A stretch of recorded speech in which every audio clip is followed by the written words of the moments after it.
Of course, power lines, linemen and those power crews into the locations where they need to be. We do want to try to manage expectations. We have a lot of assets going south, down to our friends down south.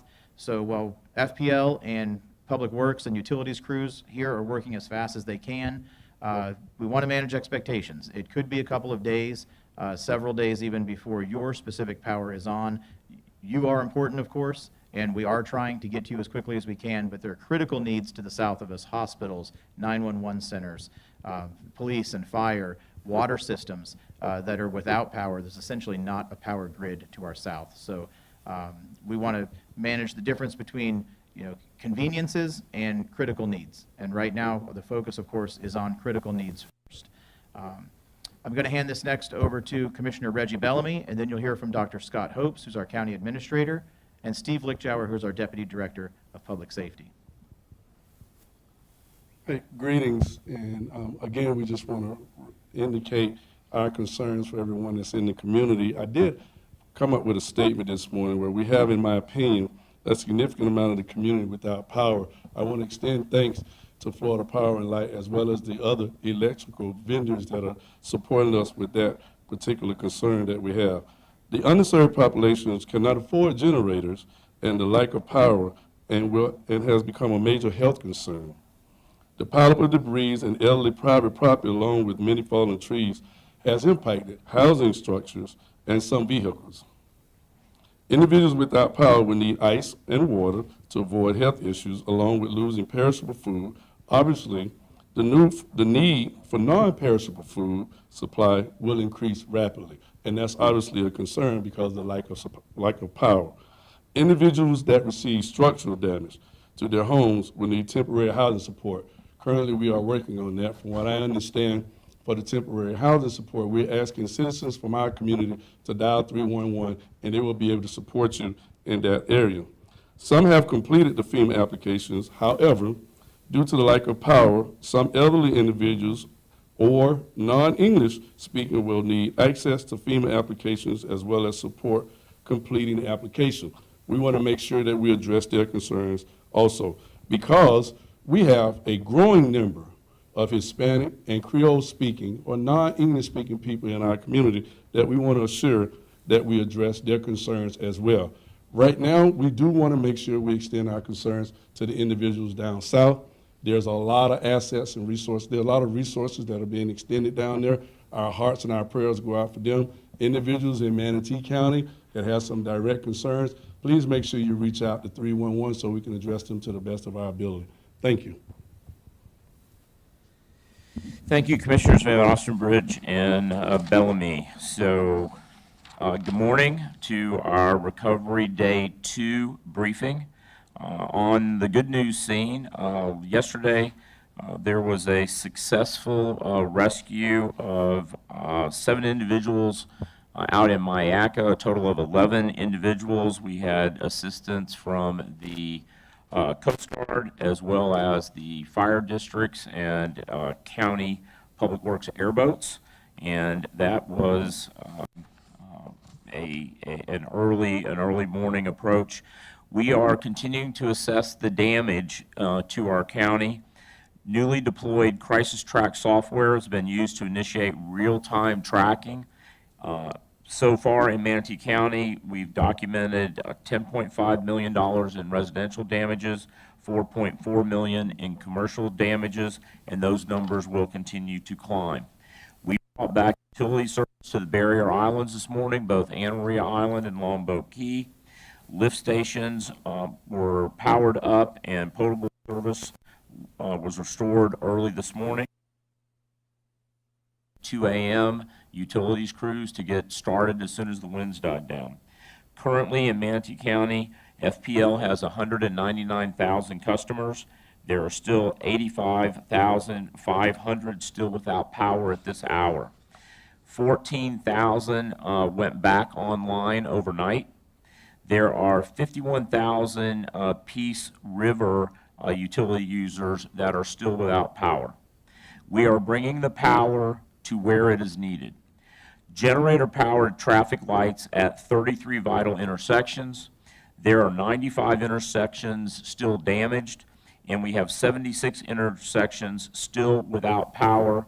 Please, when you come upon an intersection where the lights are clearly inoperable, treat it as a four-way stop. If the traffic signals are not operational, a four-way stop is the procedure to follow to avoid any unnecessary accidents. Generators are also being deployed to more than 100 lift stations across the county. As of 10 a.m. this morning, 205 of the county's 738 lift stations were offline or without power. We are still asking customers to refrain from unnecessary flushing of toilets, long showers, or doing laundry until we can get more of these sites up and running. We are also asking customers who have any wastewater issues to call 311 so our crews can identify problem areas and make fast fixes. We are seeing rising water. Remember, out east, the rivers have yet to crest. Those rivers out east are above flood stage, and we have an incredible amount of standing water, and that standing water is rising. I had the opportunity yesterday to go out by air and visualize the magnitude of the flooding that we have out east. And there are some areas where you're beginning to see it recede. I know out at our Rye Preserve Park, we can now get to it. We could not get to it yesterday. But due to rising water along Gamble Creek, Jim Davis Road, Upper Manatee River Road west of Rye, and Golf Course roads are closed at that time. Public Works and crews went out there about an hour or so ago to close off those roads because of the rising water. Expected to remain closed for at least an additional 2 to 3 days as the water continues to rise up. Water is also overflowing at Canal Road, 16th Avenue East, at 16th Street in Palmetto. Please avoid those roadways, and when you come upon standing water, do not try to drive through it, detour around it, or turn around and go back. We are getting back to work. County operations are expected to resume Monday. Trash collection, landfill operations, and inspection services. Repairs to County Administration Building have begun after flooding issues. Roof on the northwest corner of the Administration Building was compromised during the storm, and we suffered water intrusion that has affected all 8 floors of the Administration Building.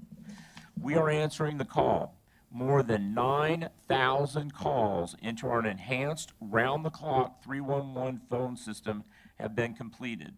Our EMS crews have been rolling on 189 calls for service yesterday alone. So with that, I can take any questions.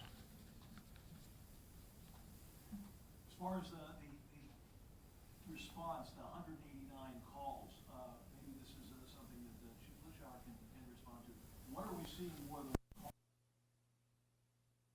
People who are just concerned with damage, or what are they actually? It is a combination. We're getting calls for housing issues. We're getting reports, as we had asked for reports about, areas where we have down trees, where we have down power lines, blocked roads. I think most, if not all, the roads are opened. We brought in 4 different contractors, 3 of which actually showed up at 6 o'clock yesterday morning and got to work.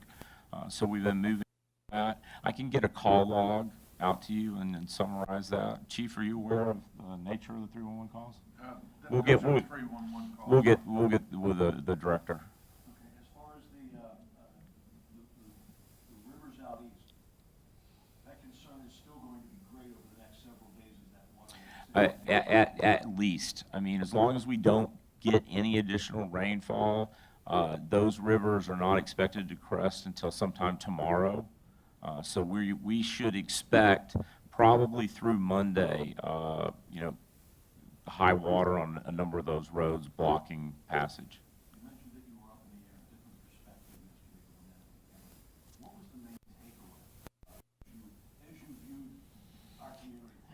And, you know, the primary takeaway was that as the chair said, we dodged. We were really lucky. There were some rooftops that were removed. We have a large agricultural operation out east that was heavily damaged. It appeared that there were some small tornadoes that probably touched down, but in general, we're dealing with rising water. We have been discharging almost the maximum amount at the dam. And we are still receiving more of that flow of water from heavy rains. There was reported as much as 20 inches in some areas due to Ian. What is your biggest concern moving forward from today toward Monday and a restart as business as normal? Well, our primary challenge right now is power. The concern is that in many areas, this is not a common recovery restoration of power. There was significant infrastructure damage with transmission lines, and that's compounded with the supply chain issues. Even in our own county, there are some light poles and things like that we've had back ordered for a year. And so my real concern, and I'm sure that's the concern of our power utilities companies, is just that this is going to be a rebuild of the power grid and system in many areas. And so that's not something that you turn on quickly. Power out to our well field out in Duet, we have no power out there. And so as we speak at the moment, we're moving 4 generators out there by heavy truck, including building a road in order to get the heavy equipment out there in order to get those wells online with generators that fortunately we purchased last year. Chief, you want to give us an update on the EOC? Yes, sir. Good morning, Commissioners, Dr. Hopes. A couple of things I want to mention. If you are out and about and see extra ambulances in the area, we are using the convention center as what we call a staging area for the county south of us. So currently, there's probably 100 ambulances from out of town, out of state, staging at the convention center, getting their assignments then to deploy to South Florida. You may see other equipment coming in, may see extra power company equipment coming in. But from the EOC, I talked about this last night, want to reaffirm, in any major storms, more people are injured and die after a storm than during the storm. So Dr. Hopes alluded to, come to an intersection with traffic light, treat it as a 4-way stop. But I want to impress upon at home, safety measures at home. Being that so many people are without power, they're going out to get the generators. If you have a generator, 2 things to keep in mind. 1, have it run in a safe area, so don't put it in your garage, don't put it in your lanai, don't put your barbecue grill out, carbon monoxide. That's number 1. Number 2, when you have to go refill it, shut it off while you're refilling it, because you could have a spark, cause a fire, yourself burned. The other safety factors are chainsaws, live electric wires. I do know that electric is coming up slowly but surely. That wire you may think is dead. 5 minutes later, it could be alive. So please, please be safe out there. And can assure, we had our briefing this morning at EOC, law enforcement, fire, EMS. All the partners are still here working diligently with the power companies, utility companies to get the county back to as much normal as we can. Thank you. Chief, how many assets do you anticipate being deployed from Manatee County south? And maybe Dr. Hopes, you can speak to this too, because the mutual aid is certainly going to have to play. You know, once we've gotten our recovery efforts as far along as possible, then we'll start freeing up some of those assets. Right now, our involvement is really to use whatever we have on the ground as staging for those teams as they complete the assessments down there. In addition to that, we are going through quickly property management, identifying sites that can be used for debris disposal and storage. The landfill is open, and I ordered the waiving of landfill fees so that residents, and I've gotten some calls this morning already, can take their debris themselves to the landfill at no charge. And so we've identified a number of county property to use as sites, and our folks are compiling a list of additional properties, maybe the developers hold, that they're not yet ready to develop, and I'll be making those phone calls to ask if we can use those locations so that we have debris sites located within, near neighborhoods so they don't have to go quite so far.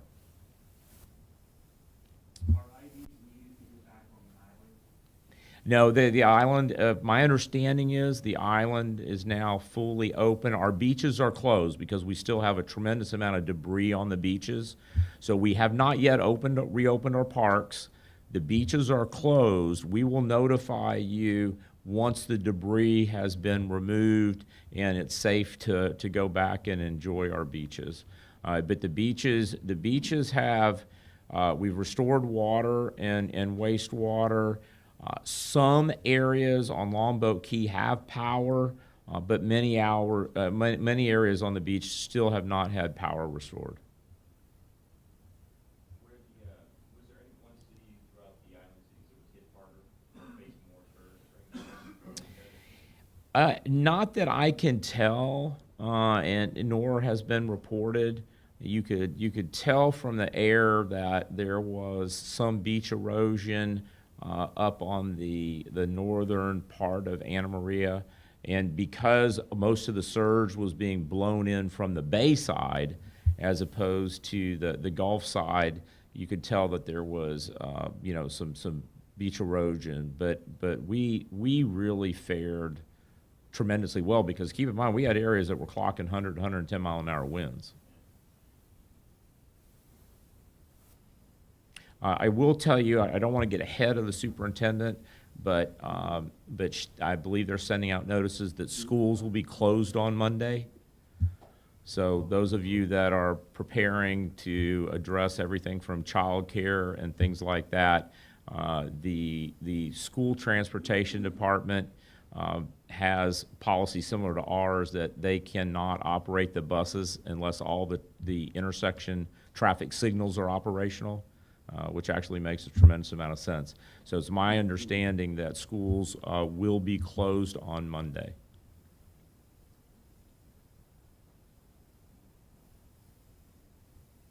And we'll be assessing today what parks we can open up. So hopefully we can get some parks open up so families have a place to go and spend an extra holiday with their children. All right.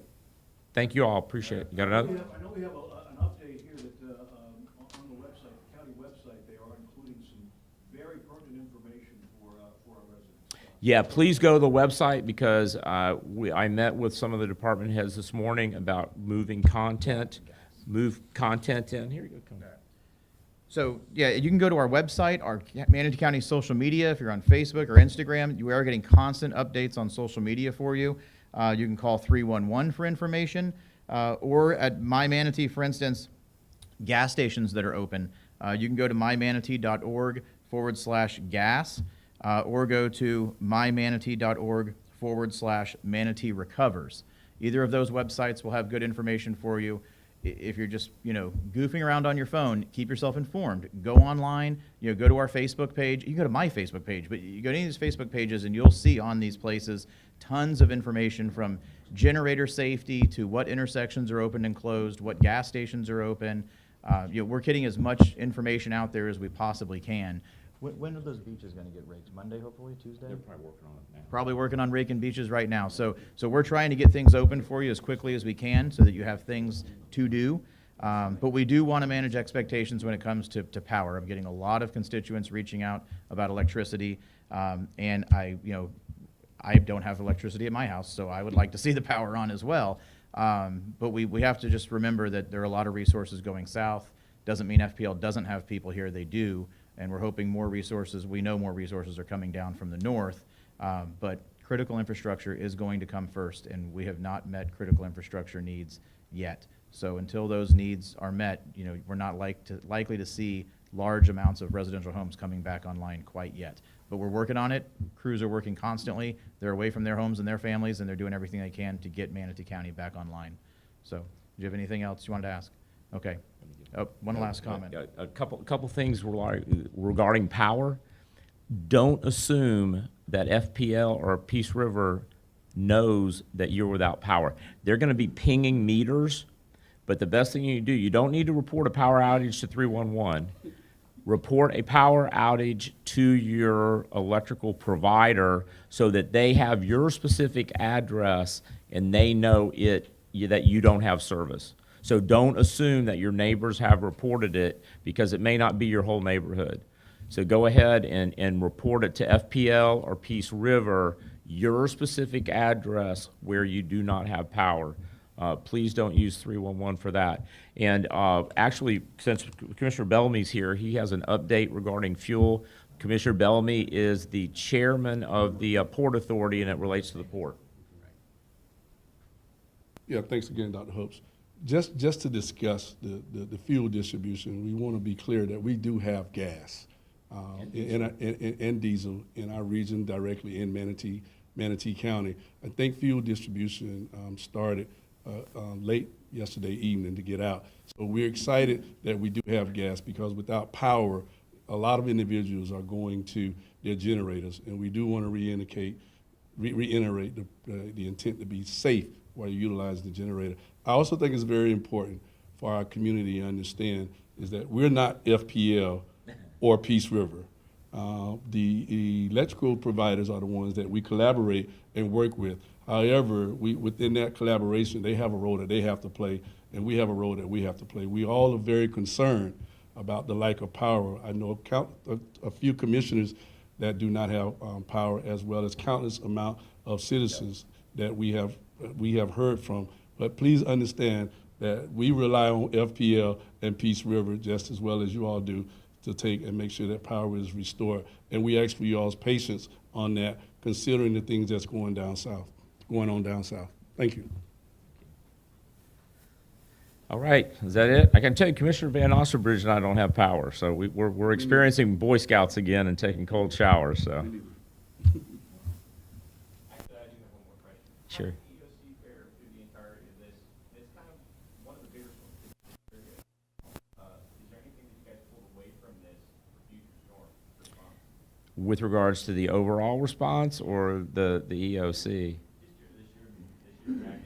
Well, we haven't debriefed on it. When we complete the recovery, I think is when we'll do that. I think my takeaway from it was the design and construction of the EOC and its facilities and infrastructure. It has been very successful. We did not experience any problems from an infrastructure, power, communications, connectivity, internet, and so. I can tell you that having this facility here and having all of the support in the building locked in with us, including the small press corps that locked in with us and were able to push the information out in real time was an incredible benefit and contribution, and we really appreciate the folks from the press that basically slept on the floor and were right there with us throughout the entire duration. So thank you.